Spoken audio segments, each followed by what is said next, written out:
An update for you tonight on the Christian boot camp designed to push teens to their limit. Yeah, back in September, we showed you a controversial program that's become a tradition at Teen Mania Ministries, East Texas headquarters.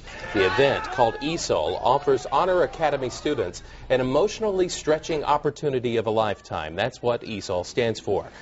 For nearly 4 days, teenagers are put through strenuous exercises and sleep deprivation to, as their website says, learn to rely on God's strength. Well, through our stories back in September, two very different perspectives of ESOAL were shown.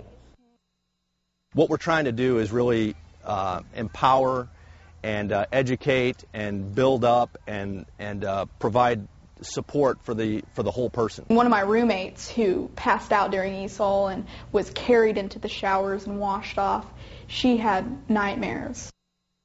After those stories aired, Teen Mania suspended the ESOAL program after the in-depth look, promising to create an independent panel to review the program's safety measures.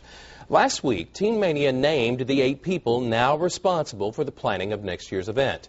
Tonight, KLTV7's Morgan Chesky continues his look into the future of the Christian boot camp in a story you'll see only on KLTV7.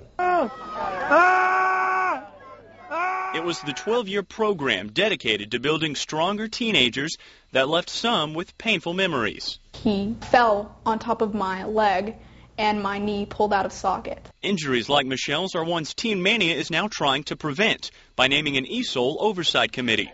Last week, Teen Mania named the members on their website. 4 members have medical backgrounds, with 2 nurses, a doctor, and physical therapist. The other 4 include a social worker, youth minister, fitness expert, and deputy superintendent of a local school district. When they asked, I was all for it. CUNY Pena wasn't familiar with ESOAL until being contacted by Teen Mania 2 weeks ago. I thought it was more of a spiritual boot camp type situation. I didn't know there was physical activity involved. ESOAL exercises are far from foreign to the fitness specialist.